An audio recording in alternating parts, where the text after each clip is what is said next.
ಇನ್ನೊಂದು ನಾವು ಇವಾಗ ಲೇಟ್ ಆಗಿ ವಿಡಿಯೋ ಹಾಕಕ್ಕೆ ಕಾರಣ ಅಂತ ಹೇಳಿದ್ರೆ ಮನ್ಸೇ ಸರಿ ಇರ್ಲಿಲ್ಲ ನಮ್ದು. ಹೆಂಗೆ ಸರಿ ಇರುತ್ತೆ, ಒಂದು ನ್ಯೂಸ್ ಬಂತು, ಅವನಿಗೆ ನಾವೇನೋ ಇಡ್ಲಿ ಜೊತೆ ವಡ ತಿಂತೀವಿ, ಅದು ಅವನಿಗೆ ತುಂಬಾ ಇಷ್ಟ. ಇವಾಗ ತೂತೋಡೆ ಅವನಿಗೆ ಏನ್ ಮಾಡೋದು, ಇಟ್ಸ್ ಓಕೆ. ನಾವಿವಾಗ ಇಂಡಿಯಾ ಹೋಗೋದಕ್ಕಿಂತನೂ ಇಂಡಿಯಾದಲ್ಲಿ ಇವಾಗ ಎಲ್ಲ ಕೋವಿಡ್ ಕ್ಲಿಯರ್ ಆಗೋದು ಇಂಪಾರ್ಟೆಂಟ್ ಅಲ್ವಾ? ಇಂಡಿಯಾದಲ್ಲಿ ಎಲ್ಲರೂ ಹುಷಾರಾಗಿರ್ಬೇಕಲ್ವಾ? ಹಿಂಗೆ ಏನ್ ಚಪ್ಪನ್ ಸ್ಟೆಪ್ಪು.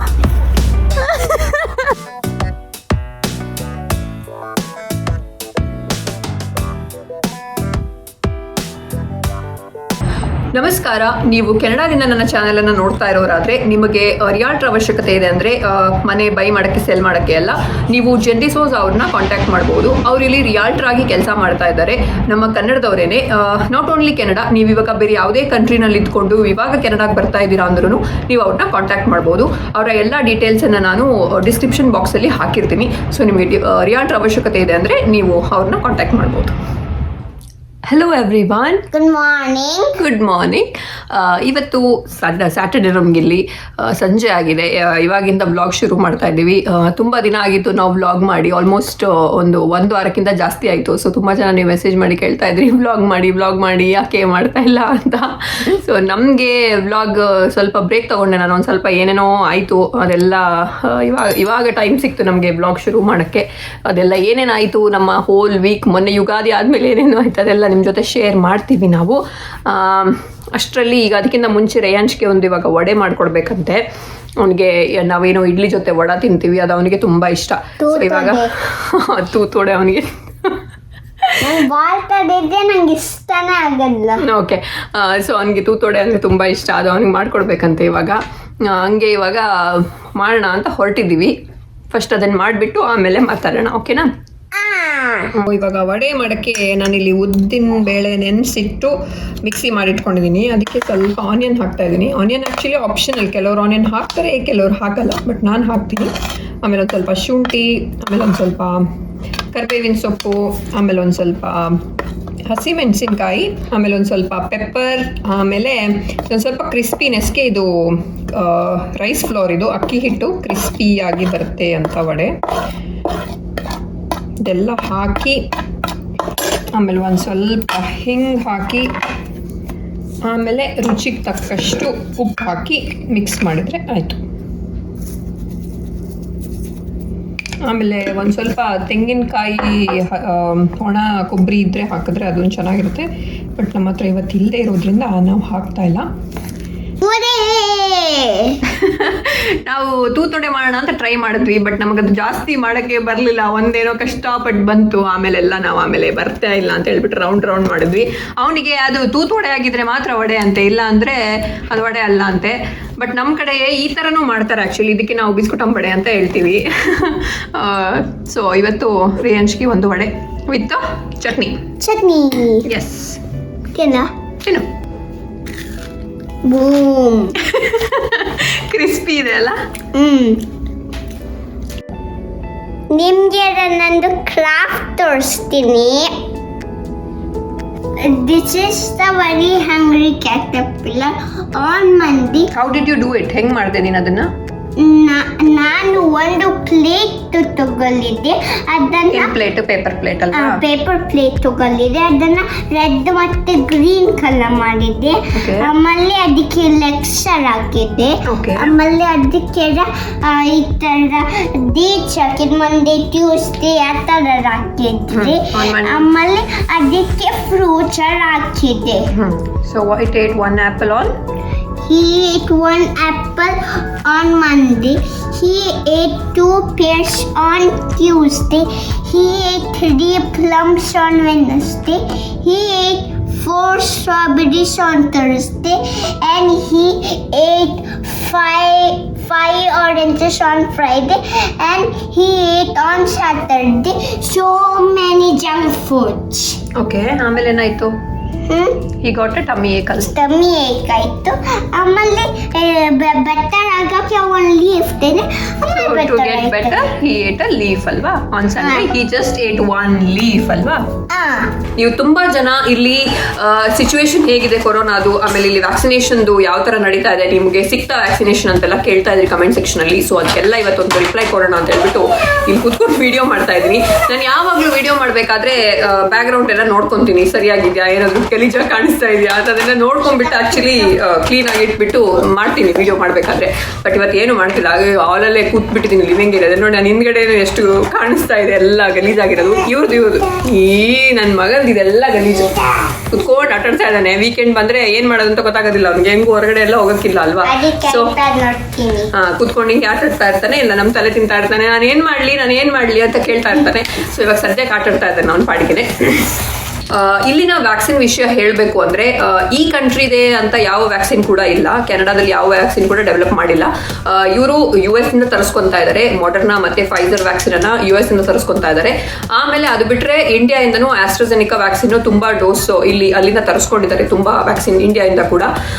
ಸೊ ನಮಗೆ ಇವಾಗ ರೀಸೆಂಟ್ ಆಗಿ ಇಲ್ಲಿ ಆಕ್ಚುಲಿ ಇಂಡಿಯಾದಲ್ಲಿ ಹೆಂಗೆ ಏಜ್ ಆಗಿರೋರ್ಗೆ ಮಾತ್ರ ಅಂತ ಕೊಟ್ಟಿದ್ರು, ಅಂದ್ರೆ ಆಲ್ಮೋಸ್ಟ್ 60+ ಅಂತ ಎಲ್ಲ ಮಾಡಿದ್ರು ವ್ಯಾಕ್ಸಿನೇಷನ್. ಅದೇ ತರ ಇಲ್ಲಿನೂ ಸ್ಟಾರ್ಟಿಂಗ್ ಅಲ್ಲಿ 60+ ಅವ್ರಿಗೆ ಮಾತ್ರ ವ್ಯಾಕ್ಸಿನೇಷನ್ ಅಂತ ಮಾಡಿದ್ರು. ಅದಾದ್ಮೇಲೆ 45+ ಅಂತೆಲ್ಲ ಮಾಡಿದ್ರು ಒಂದ್ ಸ್ವಲ್ಪ.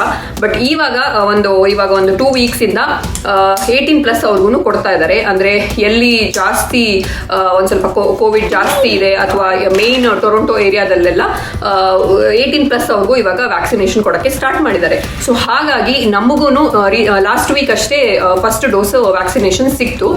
ನಮಗ್ ಸಿಕ್ಕಿರೋದು ಮೊಡರ್ನಾ ವ್ಯಾಕ್ಸಿನೇಷನ್, ಮೊಡರ್ನಾ US ಮೊಡರ್ನಾ ವ್ಯಾಕ್ಸಿನೇಷನ್ ಸಿಕ್ತು. ಸೊ ಅದು ಫಸ್ಟ್ ಡೋಸ್ ಸಿಕ್ಕಿದೆ ಅಷ್ಟೇ ಇವಾಗ. ಸೊ ಇನ್ನು ನೆಕ್ಸ್ಟ್ ಡೋಸ್ಗೆ ಇನ್ನೂ ಒಂದು ಆಲ್ಮೋಸ್ಟ್ 4 ತಿಂಗಳಾದ್ರೂ ಕಾಯ್ಬೇಕು ಅಂತ ಹೇಳಿದ್ದಾರೆ. ಯಾಕಂತ ಹೇಳಿದ್ರೆ ವ್ಯಾಕ್ಸಿನೇಷನ್ ಶಾರ್ಟೇಜ್ ಇರೋದ್ರಿಂದ, ತುಂಬಾ ಬೇರೆ ಕಡೆಯಿಂದಾನೇ ತರಿಸ್ಕೋಬೇಕಾಗಿರೋದ್ರಿಂದ ಫಸ್ಟ್ ಡೋಸ್ ಎಲ್ಲರಿಗೂ ಒಂದು ಆಲ್ಮೋಸ್ಟ್ ಕೊಡಬೇಕು, ಅದಾದ್ಮೇಲೆ ಸೆಕೆಂಡ್ ಡೋಸ್ ಎಲ್ಲರಿಗೆ ಅಂತ ಹೇಳ್ಬಿಟ್ಟು ಆಲ್ಮೋಸ್ಟ್ ಇವಾಗ ಒಂದು 4 ತಿಂಗಳಾದ್ರೂ ನಾವು ಕಾಯ್ಬೇಕು ಅಂತ ಹೇಳಿದ್ದಾರೆ ಸೆಕೆಂಡ್ ಡೋಸ್ಗೆ. ಸೊ ಹಾಗಾಗಿ ಮೊನ್ನೆ ಲಾಸ್ಟ್ ವೀಕ್ ಅಷ್ಟೇ ನಮಗೆ ಫಸ್ಟ್ ಡೋಸ್ ಸಿಕ್ತು. ತುಂಬಾ ಕ್ಯೂ ಇತ್ತು, ತುಂಬಾ ವೇಟ್ ಮಾಡಬೇಕಾಯಿತು. ಯಾಕಂದ್ರೆ 18+ ಇದ್ದಿದ್ರಿಂದ ಈ ಏರಿಯಾದಲ್ಲಿ ಕೊಡ್ತಾ ಇದ್ದಿದ್ರಿಂದ ಎಲ್ಲರೂ long queue, almost 3-4 hours queue ಅಲ್ಲಿ ನಿಂತ್ಕೊಂಡು ವ್ಯಾಕ್ಸಿನೇಷನ್ ತಗೊಂಡು ಬರಬೇಕಾಯಿತು. ಆ್ಯಂಡ್ ಆವತ್ತು ಅದ್ರದ್ದು ಸೈಡ್ ಇಫೆಕ್ಟ್ಸ್ ಅಂದ್ರೆ ನಮಗೆ ತುಂಬಾ ಸೋರ್ ಆರ್ಮ್ಸ್ ಇತ್ತು. ಅದು ಬಿಟ್ರೆ ಬೇರೆ ಏನು ಅಂತ ಸಿಂಪ್ಟಮ್ಸ್ ಇರಲಿಲ್ಲ. ಕೈ ಮೇಲೆ ಎತ್ತಕ್ಕೆ ಆಗ್ತಾನೆ ಇರಲಿಲ್ಲ. ಸೊ ಅದು ಬಿಟ್ರೆ ಬೇರೆ ಯಾವುದೇ ಸಿಂಪ್ಟಮ್ಸ್ ಇರಲಿಲ್ಲ. ಲೈಕ್ ಇವಾಗ ಇಂಡಿಯಾದಲ್ಲಿ ತುಂಬಾ ಜನ ಹೇಳ್ತಾ ಇದ್ರು ಆ ವ್ಯಾಕ್ಸಿನ್ದು ಸ್ವಲ್ಪ ಫೀವರ್ ಬರುತ್ತೆ ಆ ಥರ ಎಲ್ಲ. ಬಟ್ ನಮಗೆ ಅದು ಬಿಟ್ರೆ ಕೈ ನೋವು ಒಂದು ಬಿಟ್ರೆ ಬೇರೆ ಯಾವ ಒಂದು ಸಿಂಪ್ಟಮ್ಸ್ ಕೂಡ ಇರಲಿಲ್ಲ. ಇನ್ನು ಕೋವಿಡ್ ಕೇಸಸ್ ಬಗ್ಗೆ ಹೇಳಬೇಕು ಅಂದ್ರೆ ಕೆನಡಾದಲ್ಲಿ ಇವಾಗ ದಿನಕ್ಕೆ ಒಂದು 7,000 ಅಷ್ಟು ಕೇಸ್ಗಳು ಬರ್ತಾ ಇದೆ. ಕೋವಿಡ್ ಪಾಸಿಟಿವ್ ಕೇಸಸ್ 7,000 ಅಷ್ಟು ಬರ್ತಾ ಇದೆ ಹೋಲ್ ಕೆನಡಾದಲ್ಲಿ. ಬಟ್ ನಮ್ಮ ಒಂಟಾರಿಯೋ, ನಾವಿರೋ ಸ್ಟೇಟ್ ಅಲ್ಲಿ ಅಂದ್ರೆ ಒಂಟಾರಿಯೋ ಪ್ರಾವಿನ್ಸ್ ಅಲ್ಲಿ ಆಲ್ಮೋಸ್ಟ್ ದಿನಕ್ಕೆ 4,000 ಕೇಸ್ ಬರ್ತಾ ಇದೆ. ಇದು ಇವಾಗ ಇವರು ಇಲ್ಲಿ ಏನೇನೆಲ್ಲ ಕ್ರಮ ತಗೊಂತಾ ಇದ್ದಾರೆ, ಕೊರೋನಾನ ಇವಾಗ ಕಮ್ಮಿ ಮಾಡಕ್ಕೆ ಏನೇನೆಲ್ಲ ತಗೊಂಡಿದ್ದಾರೆ ಇದು ಅಂತ ಹೇಳಿದ್ರೆ, ಒಂದು ಸ್ಟೇಟ್ ಹೋಮ್. ನಾವಿನ್ನೂ ಸ್ಟೇಟ್ ಹೋಮ್ ಆರ್ಡರ್ ಅಲ್ಲೇ ಇದೀವಿ. ಅಂದ್ರೆ ಏನಾದ್ರೂ ಎಸೆನ್ಷಿಯಲ್ ಇದ್ರೆ ಮಾತ್ರ ಮನೆಯಿಂದ ಹೊರಗಡೆ ಹೋಗ್ಬೇಕು. ಅಂದ್ರೆ ಏನಾದ್ರೂ ಗ್ರಾಸರಿಗೆ ಅಥವಾ ಏನಾದ್ರೂ ಮೆಡಿಕಲ್ ಏನಾದ್ರೂ ಬೇಕಿದ್ರೆ ಅಥವಾ ವಾಕ್ ಎಲ್ಲ ಹೋಗ್ಬಹುದು. ಅದು ಬಿಟ್ರೆ ಸುಮ್ನೆ ಸುತ್ತಾಡಕ್ ಹೋಗೋದು, ಸುಮ್ನೆ ಯಾರನ್ನೋ ಮೀಟ್ ಮಾಡಕ್ಕೆ, ಗ್ಯಾದರಿಂಗ್ ಮಾಡಕ್ ಹೋಗೋದು, ಅದೆಲ್ಲ ಕಂಪ್ಲೀಟ್ ಆಗಿ ಬ್ಯಾನ್ ಮಾಡಿದ್ದಾರೆ. ಮಾಡುವಂಗಿಲ್ಲ. ಎಲ್ಲಾದ್ರೂ ಹೋಗಿ ಸಿಕ್ಬಿದ್ರೆ ತುಂಬಾ ಹೆವಿ ಫೈನ್ ಹಾಕ್ತಾರೆ. ಸೊ ಇದು ಒಂದು ಮಾಡಿದ್ದಾರೆ ಸ್ಟೇ ಅಟ್ ಹೋಮ್ ಆರ್ಡರ್. ಇನ್ನು ನಾವು ಸ್ಟೇ ಅಟ್ ಹೋಮ್ ಆರ್ಡರ್ ಅಲ್ಲೇ ಇದೀವಿ. ಸ್ಕೂಲ್ ಎಲ್ಲ ಕ್ಲೋಸ್ ಆಗಿದೆ. ಅಂದ್ರೆ ಆಲ್ಮೋಸ್ಟ್ ಎಲ್ಲದು ಆನ್ಲೈನ್ ಅಲ್ಲೇ ಆಗ್ತಾ ಇದೆ ಸ್ಕೂಲ್ ಎಲ್ಲ. ಅದು ಬಿಟ್ಟು ಇನ್ನೊಂದು ಏನು ಇಲ್ಲಿ ತಗೊಂಡಿರೋ ಇವರು ಸ್ಟ್ರಿಕ್ಟ್ ಆಕ್ಷನ್ ಅಂತ ಹೇಳಿದ್ರೆ ಹೋಟೆಲ್ ಕ್ವಾರಂಟೈನ್. ಅಂದ್ರೆ ಇವಾಗ ಯಾರೇ ಕೆನಡಾ ಒಳಗಡೆ ಎಂಟರ್ ಆದ್ರೂ, ಇದು ನಾನು ಒಂದ್ಸರಿ ಹೇಳಿದೀನಿ ಆಲ್ರೆಡಿ, ಕೆನಡಾ ಒಳಗೆ ಯಾರೇ ಎಂಟರ್ ಆದ್ರೂ ಅವರು ಸ್ಟ್ರಿಕ್ಟ್ ಆಗಿ 3 days ಹೋಟೆಲ್ ಕ್ವಾರಂಟೈನ್ ಮಾಡಬೇಕು. ಅಂದ್ರೆ ಅವ್ರು ಬಂದಿದ ತಕ್ಷಣ ಕೋವಿಡ್ ಟೆಸ್ಟ್ ತಗೋಬೇಕು, ಆರ್ಟಿಫಿಷಿಯಲ್ ಟೆಸ್ಟ್ ತಗೊಂಡು ಅದರ ರಿಸಲ್ಟ್ ಬರೋ ತನಕನೂ ಅವರು ಮ್ಯಾಂಡೇಟರಿ ಹೋಟೆಲ್ ಅಲ್ಲಿ ಅವರು ಅಲೋಕೇಟ್ ಮಾಡೋ ಅಂತ ಒಂದು ಹೋಟೆಲ್ ಅಲ್ಲೇ ಇರಬೇಕು. ಅದರಲ್ಲಿ ಏನ್ ಮಾಡಿದ್ದಾರೆ ಅಂದ್ರೆ ಅವರು ಇಂಟೆನ್ಷನಲಿ ಬೇಕು ಅಂತಾನೆ 3 ದಿನಕ್ಕೆ ಒಬ್ಬೊಬ್ಬರಿಗೆ 1 ಲಕ್ಷದಷ್ಟು ಬಿಲ್ ಬರೋ ತರ ಅದನ್ನ ಹೆವಿಯಾಗಿ ಬಿಲ್ ಬರೋ ತರ ಮಾಡಿಟ್ಟಿದ್ದಾರೆ. ಸೊ ದಟ್ ಯಾರು ಟ್ರಾವೆಲ್ ಮಾಡೋದ್ ಬೇಡ, ಅವಾಯ್ಡ್ ಮಾಡ್ಲಿ ಅಂತ. ಬಟ್ ಯಾರು ಅವಾಯ್ಡ್ ಮಾಡಿಲ್ಲ, ಎಲ್ಲರೂ ಹೋಗೋರು ಹೋಗಿದ್ದಾರೆ, ಬಂದವ್ರು ಬಂದು ಹೋಟೆಲ್ ಕ್ವಾರಂಟೈನ್ ಮಾಡ್ಕೊಂಡು ಆರಾಮಾಗಿ ಮನೆಗೆ ಹೋಗಿದ್ದಾರೆ. ಇನ್ನೊಂದು ನಾವು ಇವಾಗ ಲೇಟ್ ಆಗಿ ವಿಡಿಯೋ ಹಾಕಕ್ಕೆ ಕಾರಣ ಅಂತ ಹೇಳಿದ್ರೆ, ಮನ್ಸೇ ಸರಿ ಇರ್ಲಿಲ್ಲ ನಮ್ದು. ಹೆಂಗೆ ಸರಿ ಇರುತ್ತೆ? ಒಂದು ನ್ಯೂಸ್ ಬಂತು, ತಲೆಗೆ ಬಂದು ಒಂದು ಸಿಡ್ಲು ಬಡ್ದಂಗೆ ಬಂದಿದೆ. ಏನು ಅಂತ ಹೇಳಿದ್ರೆ ಎಲ್ಲಾ ಫ್ಲೈಟ್ ಅನ್ನು ಬ್ಯಾನ್ ಮಾಡಿದ್ದಾರೆ. ಕೆನಡಾಯಿಂದ ಇಂಡಿಯಾಗೆ ಫ್ಲೈಟ್ ಹೋಗೋ ಹಾಗಿಲ್ಲ, ಇಂಡಿಯಾದಿಂದ ಯಾವುದೇ ಫ್ಲೈಟ್ಸು ಕೆನಡಾಗೆ ಬರೋ ಹಾಗಿಲ್ಲ. ಈ ತರ ಒಂದು ಸಿಚುವೇಶನ್ ಆಗಿದೆ. ಇವಾಗ 2-3 ಡೇಸ್ ಬ್ಯಾಕ್ ಬ್ಯಾನ್ ಮಾಡಿದ್ರು, ಕಂಪ್ಲೀಟ್ ಆಗಿ ಇಂಡಿಯಾ ಫ್ಲೈಟ್ಸ್ ಅನ್ನ ಬ್ಯಾನ್ ಮಾಡಿದ್ರು. ಇದು ನಮಗೆ ಯಾಕೆ ಶಾಕಿಂಗ್ ಅಂತ ಹೇಳಿದ್ರೆ, ನಾವು ಮೇ 20ನೇ ತಾರೀಕಿಗೆ ಇಂಡಿಯಾ ಬರಬೇಕು ಅಂತ ಹೇಳ್ಬಿಟ್ಟು ಟಿಕೆಟ್ ಬುಕ್ ಮಾಡಿಟ್ಟಿದ್ವಿ. ಸೊ ಇದು ಇವಾಗ ಈ ಟ್ರಾವೆಲ್ ರೆಸ್ಟ್ರಿಕ್ಷನ್ ಮೇ 23rd ತನಕನೂ ಇದೆ. ಸೊ ಅದಾದ್ಮೇಲೆ ನಾವೇನಾದ್ರೂ ಬುಕ್ ಮಾಡಿದ್ರೆ ಮೇ ಬಿ ನಮಗೆ ಹೋಗೋ ಅವಕಾಶ ಇರ್ತಾ ಇತ್ತು. ಬಟ್ ನಾವು ಮೇ 20th ಅಲ್ಲಿ ಸಿಕ್ಕಾಕೊಂಡಿರೋದ್ರಿಂದ ನಾವು ಇವಾಗ ನಮ್ಮ ಇಂಡಿಯಾ ಪ್ಲಾನ್ ಅನ್ನ ಕ್ಯಾನ್ಸಲ್ ಮಾಡ್ಬೇಕಾಯ್ತು. ನಮ್ಮ ಫ್ಲೈಟ್ ಕೂಡ ಕ್ಯಾನ್ಸಲ್ ಆಯ್ತು. ಇದು ನಾವು ಆಕ್ಚುಲಿ ರೀಸೆಂಟ್ ಆಗಿ ಬುಕ್ ಮಾಡಿದ್ದಲ್ಲ, ನಾವಿದು ಫೆಬ್ರವರಿ ಎಂಡ್ ಅಲ್ಲೇನೆ ಟಿಕೆಟ್ ಬುಕ್ ಮಾಡಿದ್ವಿ. ಅವಾಗ ಇನ್ನು ಯಾವ ಕೋವಿಡ್ ಕೇಸಸ್ ಇರಲಿಲ್ಲ, ಇಂಡಿಯಾದಲ್ಲೂ ಆರಾಮಾಗಿತ್ತು, ಎಲ್ಲರೂ ಆರಾಮಾಗಿದ್ರು. ಅವಾಗ ನಾವು ಬುಕ್ ಮಾಡಿದ್ದು ಟಿಕೆಟ್. ಇದು ಮೇ ಎಂಡ್ ಅಲ್ಲಿ ನನ್ನ ಕಸಿನ್ಸ್ ಮದುವೆ, ನನ್ನ ತಂಗಿ ಮದುವೆ ಅಂತ ತುಂಬಾ ಮದುವೆಗಳಿತ್ತು. ಅದಕ್ಕೋಸ್ಕರ ಈ ತರ ಮುಂಚೆನೆ ಯೋಚನೆ ಮಾಡಿ ಬುಕ್ ಮಾಡಿಟ್ಟಿದ್ವಿ ಮದುವೆ ಅಟೆಂಡ್ ಮಾಡಬೇಕು ಅಂತ. ಬಟ್ ಈ ನ್ಯೂಸ್ ಹೆಂಗೆ ಬಂತು ಅಂದ್ರೆ ಒಂದು ಮೂಡೇ ಇರ್ಲಿಲ್ಲ 2 days ಇಂದ ಏನ್ ಮಾಡಕ್ಕೂ. ಇವಾಗಲ್ಲ, ನಾನೊಂದು 6 month ಇಂದ ಕಾಯ್ತಾ ಇದ್ದೀನಿ ಇಂಡಿಯಾಗೆ ಹೋಗ್ಬೇಕು ಅಂತ. ಬಟ್ ಯಾಕೋ ಆಗ್ತಾನೆ ಇಲ್ಲ. ಈ ಸರಿ ಫೈನಲಿ ಟಿಕೆಟ್ ಬುಕ್ ಆಗಿತ್ತು, ಹೋಗ್ತಾ ಇದೀವಿ ಅಂತ ಖುಷಿಯಲ್ಲಿದ್ವಿ. ಇನ್ನೇನು 1 ತಿಂಗಳಿರೋದು ಹೋಗಕ್ಕೆ ಅಂತ. ಅಷ್ಟರಲ್ಲಿ 3 ದಿನ ಇರಬೇಕಾದ್ರೆ ಈ ತರ ಇದು ಫ್ಲೈಟೇ ಕ್ಯಾನ್ಸಲ್ ಮಾಡ್ಬಿಟ್ರು. ನಮ್ಮ ಫ್ಲೈಟ್ ಕೂಡ ಎಲ್ಲ ಕ್ಯಾನ್ಸಲ್ ಆಗ್ಬಿಟ್ಟಿದೆ. ಸೊ ಇನ್ನು ಯಾವಾಗ ಬರೋದು, ಏನು ಅದನ್ನ ಪೋಸ್ಟ್ಪೋನ್ ಮಾಡೋದಾ ಅಥವಾ ಕ್ಯಾನ್ಸಲ್ ಮಾಡೋದಾ ಫ್ಲೈಟ್ ನ, ಏನು ಅಂತಾನೆ ಗೊತ್ತಾಗ್ತಾ ಇಲ್ಲ. ಯಾಕಂತ ಹೇಳಿದ್ರೆ ಇವಾಗ ಪೋಸ್ಟ್ಪೋನ್ ಮಾಡೋದಂದ್ರೂ ಯಾವಾಗಕ್ಕೆ ಮಾಡೋದು ಅಂತ ಗೊತ್ತಿಲ್ಲ. ಯಾಕಂತ ಹೇಳಿದ್ರೆ ಇಂಡಿಯಾದಲ್ಲಿ ಆಬ್ವಿಯಸ್ಲಿ ಹೆವಿ ಕೇಸ್ ಆಗಿದೆ. ಇಂಡಿಯಾ ರೆಡ್ ಲಿಸ್ಟ್ ಅಲ್ಲಿ ಇದೆ ಇವಾಗ ಸದ್ಯಕ್ಕೆ. ಇವಾಗ 1 monthಗೆ ಬ್ಯಾನ್ ಮಾಡಿದ್ದಾರೆ. ಇನ್ನು ಅಲ್ಲಿ ಕಮ್ಮಿ ಆಗಿಲ್ಲ ಅಂದ್ರೆ ಇನ್ನೂ 1 month ಅದನ್ನ ಎಕ್ಸ್ಟೆಂಡ್ ಮಾಡಿದ್ರು ಮಾಡ್ಬೋದು. ಸೊ ಹಾಗಾಗಿ ನಮ್ಗೆ ಅದನ್ನ ಯಾವಾಗಕ್ಕೆ ಪೋಸ್ಟ್ಪೋನ್ ಮಾಡಬೇಕು, ಏನ್ ಮಾಡಬೇಕು ಒಂದು ಗೊತ್ತಾಗ್ತಾ ಇಲ್ಲ. ಸೊ ಹಾಗಾಗಿ ಫುಲ್ ಬ್ಲಾಂಕ್ ಆಗ್ಬಿಟ್ಟು ಕೂತಿದೀವಿ ನಾವಿಲ್ಲಿ, ಏನ್ ಮಾಡೋದು ಅಂತ. ಆಬ್ವಿಯಸ್ಲಿ ಎಲ್ಲರೂ ಹೇಳ್ತಾ ಇದ್ದಾರೆ ಇವಾಗ ಬರಬೇಡಿ, ತುಂಬಾ ಇದೆ ಕೇಸಸ್ ಇಂಡಿಯಾದಲ್ಲೂ, ಸುಮ್ಮನೆ ವೇಸ್ಟ್ ಆಗುತ್ತೆ, ನೀವು ಬಂದು ಏನು ಮಾಡೋಕ್ಕಾಗಲ್ಲ, ಎಲ್ಲೂ ಹೋಗಕ್ಕಾಗಲ್ಲ ಅಂತ. ಸೊ ಹಾಗಾಗಿ ನಮ್ಗೆ ಅದೇನೋ ಮನ್ಸೊಂದು ಸೆಟ್ ಆಗ್ಬಿಟ್ಟಿತ್ತು, ಹೋಗ್ತಾ ಇದೀವಿ ಅಂತ ಫುಲ್ ಖುಷಿಯಲ್ಲಿ ಒಂದು ಇದಾಗ್ಬಿಟ್ಟಿತ್ತು. ಸೊ ನೋಡೋಣ ಯಾವಾಗ ಎಲ್ಲ ಸರಿ ಆಗುತ್ತೆ ಅಂತ. ಯಾವಾಗ ಇಂಡಿಯಾ ಬರೋ ಭಾಗ್ಯ ಇದೆ ನಮ್ಗೆ ಅಂತ ಗೊತ್ತಿಲ್ಲ, ನೋಡೋಣ ಯಾವಾಗ ಆಗುತ್ತೆ ಅಂತ. ಅಂಡ್ ಇಂಡಿಯಾದಲ್ಲೂ ಇವಾಗ ಡೆಫಿನೆಟ್ಲಿ ತುಂಬಾ ಕೇಸಸ್ ಆಗ್ತಾ ಇದೆ. ಆಲ್ಮೋಸ್ಟ್ 3.5 ಲಕ್ಷ ದಿನಕ್ಕೆ ಅಂದ್ರೆ ತುಂಬಾ ಸೀರಿಯಸ್ ಆಗಿದೆ. ಸೊ ನೀವು ಎಲ್ಲರೂ ಹುಷಾರಾಗಿರಿ, ಯಾವುದೇ ಕಾರಣಕ್ಕೂ ನೆಗ್ಲೆಕ್ಟ್ ಮಾಡಬೇಡಿ ಕೊರೋನಾನ. ಲಾಸ್ಟ್ ಇಯರ್ಗಿಂತ ತುಂಬಾ ಸೀರಿಯಸ್ ಆಗಿದೆ ಇದು. ಸೊ ಹಾಗಾಗಿ ಮಾಸ್ಕ್ ಹಾಕೊಳ್ಳಿ, ಸ್ಯಾನಿಟೈಸ್ ಮಾಡ್ಕೊಳ್ಳಿ. ನಮಗಿಂತ ಜಾಸ್ತಿ ನಮ್ಮ ರೇಯಾನ್ಶ್ ಕಾಯ್ತಾ ಇದ್ದ, ನಾನು ಹೋಗ್ಬೇಕು ಇಂಡಿಯಾಗೆ ಮೇ ಅಲ್ಲಿ ಅಂತ. ಯಾಕಂತ ಹೇಳಿದ್ರೆ ಅವ್ನ ಬರ್ಡೇ ಮೇ ಅಲ್ಲಿ ಬರುತ್ತೆ. ಸೊ ಅವಾಗ ನಾನು ಇಂಡಿಯಾಗೆ ಹೋಗ್ಬೇಕು, ನನಗೆ ತುಂಬಾ ಗಿಫ್ಟ್ ಕೊಡ್ಬೇಕು, ತುಂಬಾ ಗಿಫ್ಟ್ ಕೊಡ್ಬೇಕು ಅಂತ ಎಲ್ಲರೂ ಅಂತ ಕಾಯ್ತಾ ಇದ್ದ. ಪಾಪ ನೋಡಿ ಅವ್ರಿಗೂ ತುಂಬಾ ಇವಾಗ ಬೇಜಾರಾಗ್ಬಿಟ್ಟಿದೆ ಅಲ್ಲ ರೇಯಾನ್ಶ್? ಏನ್ ಮಾಡೋದು, ಇಟ್ಸ್ ಓಕೆ. ನಾವಿವಾಗ ಇಂಡಿಯಾ ಹೋಗೋದಕ್ಕಿಂತನೂ ಇಂಡಿಯಾದಲ್ಲಿ ಇವಾಗ ಎಲ್ಲ ಕೋವಿಡ್ ಕ್ಲಿಯರ್ ಆಗೋದು ಇಂಪಾರ್ಟೆಂಟ್ ಅಲ್ವಾ? ಇಂಡಿಯಾದಲ್ಲಿ ಎಲ್ಲರೂ ಹುಷಾರಾಗಿರ್ಬೇಕಲ್ವಾ? ಎಲ್ಲ ಕೋವಿಡ್ ಕೇಸಸ್ ಎಲ್ಲ ಕಮ್ಮಿ ಆಗಿ ಬೇಗ ಎಲ್ಲ ಕ್ಲಿಯರ್ ಆದ್ರೆ ಆಮೇಲೆ ಆರಾಮಾಗಿ ಇಂಡಿಯಾಗೆ ಹೋಗ್ಬೋದು. ಓಕೆನಾ? ಒಂದು ರೌಂಡ್ ವಾಕ್ ಬಂದಿದ್ದೀವಿ ಹೊರಗಡೆ, ನಮ್ಮ ಮನೆ ಕೆಳಗಡೆನೆ, ಅಪಾರ್ಟ್ಮೆಂಟ್ ಕೆಳಗಡೆನೆ. ಸೊ ಸದ್ಯಕ್ಕೆ ಇವಾಗ 17 ಡಿಗ್ರಿ ಟೆಂಪ್ರೇಚರ್ ಇದೆ. ಮೊನ್ನೆ ಆ್ಯಕ್ಚುಲಿ 2 days ಬ್ಯಾಕ್ ಅಷ್ಟೇ -1 -1 ಫುಲ್ ಸ್ನೋಫಾಲ್ ಬೇರೆ ಆಗಿತ್ತು ಒಂದ್ಸರಿ. ಸೊ ಸ್ಪ್ರಿಂಗಲ್ಲೂ ಇಲ್ಲಿ ಸ್ನೋಫಾಲ್ ಆಯಿತು. ಸೊ ಒಂಥರ ಹೆಂಗೆ ಅಂದರೆ ಇಲ್ಲಿದ್ದು ವೆದರ್ ಒಂದೊಂದ್ಸರಿ ಹೆಂಗೆ ಯಾವ ಥರ ಅಂತ ಹೇಳೋಕ್ಕೆ ಆಗೋದಿಲ್ಲ, ಅಷ್ಟು ಅನ್ಪ್ರಿಡಿಕ್ಟೇಬಲ್ ಆಗಿರುತ್ತೆ. ಆ್ಯಂಡ್ ನಾನು ಮೊನ್ನೆ ಯುಗಾದಿ ವಿಡಿಯೋ ಆದಮೇಲೆ ಒಂದು 2 ಶಾರ್ಟ್ಸ್ ವಿಡಿಯೋ ಹಾಕಿದ್ದೆ. ಒಂದು ನಮ್ಮ ಛೋಟಾ ಚಾಂಪಿಯನ್ ಜೊತೆ, ಇನ್ನೊಂದು ಅವ್ರ ಜೊತೆ.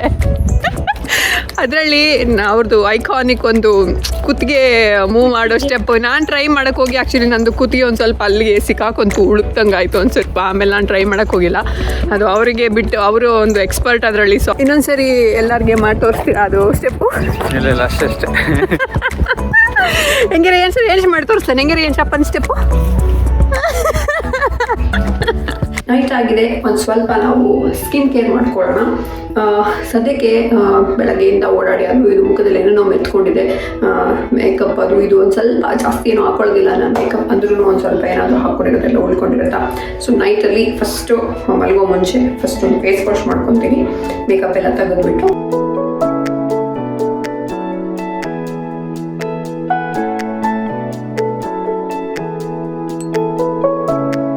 ಮೇಕಪ್ ಎಲ್ಲ ರಿಮೂವ್ ಮಾಡ್ಕೊಂಡ್ಮೇಲೆ ನಾನು ಯೂಸ್ ಮಾಡ್ತಾ ಇರೋದು ಕ್ಲೀನ್ ಆ್ಯಂಡ್ ಕ್ಲಿಯರ್ ಅವ್ರದ್ದು ಪ್ಯೂರಿಫೈಯಿಂಗ್ ಫೇಶಿಯಲ್ ಕ್ಲೆನ್ಸರ್ ಇದು. ಇದನ್ನು ಹಾಕಿಬಿಟ್ಟು ನಾನಿಲ್ಲಿ ಡುವಲ್ ಅವ್ರದ್ದು ಇದು ಫೇಶಿಯಲ್ ಕ್ಲೆನ್ಸಿಂಗ್ ಬ್ರಷ್ ಇದು ಸೋನಿಕ್ ಫೇಶಿಯಲ್ ಕ್ಲೆನ್ಸಿಂಗ್ ಬ್ರಷ್ ಇದು. ಇದನ್ನು ಯೂಸ್ ಮಾಡಿಕೊಂಡು ನಾನು ಫೇಸ್ ಮಸಾಜ್ ಮಾಡ್ಕೊತೀನಿ. ಡುವಲ್ ಸೋನಿಕ್ ಫೇಶಿಯಲ್ ಬ್ರಷ್ ಇದು ಒಂದು ಫೇಶಿಯಲ್ ಕ್ಲೆನ್ಸಿಂಗ್ ಬ್ರಷ್ ಇದು. ಇದನ್ನು ಸ್ವಿಚ್ ಆನ್ ಮಾಡಿದಾಗ ಇದು ವೈಬ್ರೇಟ್ ಆಗುತ್ತೆ. ಸೊ ಈ ಒಂದು ಫೇಶಿಯಲ್ ಬ್ರಷನ್ನು ಯೂಸ್ ಮಾಡಿಕೊಂಡು ನೀವು ನಿಮ್ಮ ಫೇಸನ್ನು ಕ್ಲೆನ್ಸ್ ಮಾಡ್ಕೋಬಹುದು ಯಾವುದೇ ಒಂದು ಕ್ಲೆನ್ಸರ್ ಸಹಾಯದಿಂದ. It comes with rechargeable USB card, ಅಂದರೆ ನೀವು ಯಾವಾಗ ಬೇಕಿದ್ರೂ ಇದನ್ನು ರೀಚಾರ್ಜ್ ಮಾಡಿಕೊಂಡು ಯೂಸ್ ಮಾಡ್ಕೋಬಹುದು. ಆ್ಯಂಡ್ ಇದರಲ್ಲಿ ನೀವು ನಿಮ್ಮ ಫ್ರೀಕ್ವೆನ್ಸಿ ಕೂಡ ಸೆಟ್ ಮಾಡಬಹುದು, ಹೈ ಆ್ಯಂಡ್ ಲೋ ಅಂತ. ಸೊ ಇವಾಗ ನೀವು ಹೈಯರ್ ವೈಬ್ರೇಷನಲ್ಲಿ ಇಟ್ಟು ಮಾಡಿದಾಗ ಇದು ನಿಮ್ಮ ಸ್ಕಿನ್ನಿಂದ ಇಂಪ್ಯೂರಿಟೀಸ್ ಎಲ್ಲ ರಿಮೂವ್ ಮಾಡಿ ನಿಮ್ಮ ಸ್ಕಿನ್ನನ್ನು ಕ್ಲೀನಾಗಿ ಇಡೋಕ್ಕೆ ಹೆಲ್ಪ್ ಮಾಡುತ್ತೆ. ಹಾಗೆ ಲೋವರ್ ವೈಬ್ರೇಷನಲ್ಲಿ ನೀವು ಮಾಡಿದಾಗ ನಿಮ್ಮ ರಿಂಕಲ್ಸನ್ನು ಸ್ಮೂತ್ ಮಾಡಿ ಬ್ಲಡ್ ಫ್ಲೋ ಇನ್ಕ್ರೀಸ್ ಆಗೋ ಥರ ಮಾಡುತ್ತೆ. ಸ್ಟಾರ್ಟಿಂಗ್ ಒಂದು ಸ್ವಲ್ಪ ಯೂಸ್ ಮಾಡಿದಾಗ ಇದು ವೈಬ್ರೇಟ್ ಆಗ್ತಾ ಇರಬೇಕಾದ್ರೆ ಒಂಥರ ಅಷ್ಟು ಓಕೆ ಅಂತ ಅನಿಸಲ್ಲ ನಮಗೆ ಸ್ಕಿನ್ಗೆ. ಬಟ್ ಅದು ಲೋವರ್ ಫ್ರೀಕ್ವೆನ್ಸಿಯಲ್ಲಿ ಇಟ್ಟು ಮಾಡಿದಾಗ ನಿಮಗೆ ಆ್ಯಕ್ಚುಲಿ ಅದೊಂದು ಒಳ್ಳೆ ಮಸಾಜರ್ ಆಗಿ ಕೆಲಸ ಮಾಡುತ್ತೆ. ಒಂದು ನಮ್ಮ ಫೇಶಿಯಲ್ ಮಸಲ್ ಎಲ್ಲ ಒಂಥರ ರಿಲ್ಯಾಕ್ಸ್ ಆಗುತ್ತೆ.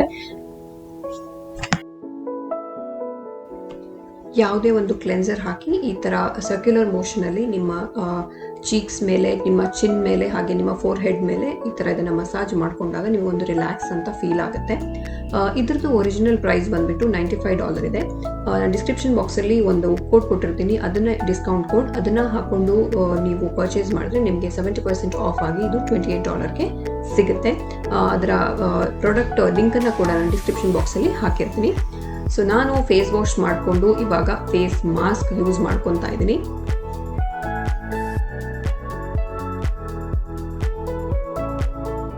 ನಮ್ದು ಇಷ್ಟೆಲ್ಲ ಆಗೋ ಅಷ್ಟೊತ್ತಿಗೆ ನಮ್ಮ ರಿಯಾನ್ಶ್ ಕೂಡ ಬಂದ್ರು ಇಲ್ಲಿ. ಇನ್ನೇನ್ ಮಾಡೋದು ರಿಯಾನ್ಶ್? ನಾವು ಫೇಸ್ ಮಾಸ್ಕ್ ಹಾಕೊಂಡು ಇನ್ನು ಆರಾಮಾಗಿ ಬಿಗ್ ಬಾಸ್ ನೋಡೋದು, ಆಮೇಲೆ ಮಲ್ಗೋದು. ಅಲ್ಲಿಗೆ ನಮ್ದು ನೈಟ್ ಮುಗೀತು, ಇವತ್ತಿನ ದಿನ ಮುಗೀತು. ಈ ವಿಡಿಯೋನ ಸದ್ಯಕ್ಕೆ ನಾವು ಇಲ್ಲಿಗೆ ಎಂಡ್ ಮಾಡ್ತಾ ಇದ್ದೀವಿ. ನೀವು ತುಂಬ ಜನ ನಮಗೆ ವಿಡಿಯೋದು ನೋಟಿಫಿಕೇಷನ್ ಬರ್ತಾ ಇಲ್ಲ ಅಂತ ತುಂಬ ಜನ ಕಮೆಂಟ್ ಸೆಕ್ಷನಲ್ಲಿ ಹೇಳಿದ್ರಿ. ನೀವು ಸಬ್ಸ್ಕ್ರೈಬ್ ಬಟನ್ ಪ್ರೆಸ್ ಮಾಡಿದ್ಮೇಲೆ ಅಲ್ಲಿ ಬರುವಂಥ ಬೆಲ್ ಐಕನ್ನಲ್ಲಿ ಆಮೇಲೆ ಆಲ್ ಆಪ್ಷನ್ ಚೂಸ್ ಮಾಡಿದ್ರೆ ನಿಮಗೆ ಎಲ್ಲ ನೋಟಿಫಿಕೇಷನ್ ಸಿಗುತ್ತೆ ನಮ್ಮ ಚಾನಲ್ದು. ಸೊ ಅಂತ ಹೇಳ್ತಾ ನಾವು ಈ ವಿಡಿಯೋನ ಇಲ್ಲಿಗೆ ಎಂಡ್ ಮಾಡ್ತಾ ಇದ್ದೀವಿ. ಇವರು ಕಾಯ್ತಾರೆ ಇಲ್ಲಿ, ಬೇಗ ಎಂಡ್ ಮಾಡೋಣ ಅಂತ ಕಾಯ್ತಾ ಇದ್ದಾರೆ. ಈ ವಿಡಿಯೋ ನಿಮ್ಗೆ ಇಷ್ಟ ಆದರೆ ಲೈಕ್ ಮಾಡಿ, ಶೇರ್ ಮಾಡಿ, ಸಬ್ಸ್ಕ್ರೈಬ್ ಮಾಡಿ. ನೆಕ್ಸ್ಟ್ ವಿಡಿಯೋದಲ್ಲಿ ಸಿಗ್ತೀವಿ. ಅಲ್ಲಿ ತನಕ ಎಲ್ಲ ಖುಷಿಯಾಗಿರಿ. ಟಾಟಾ, ಬಾಯ್ ಬಾಯ್.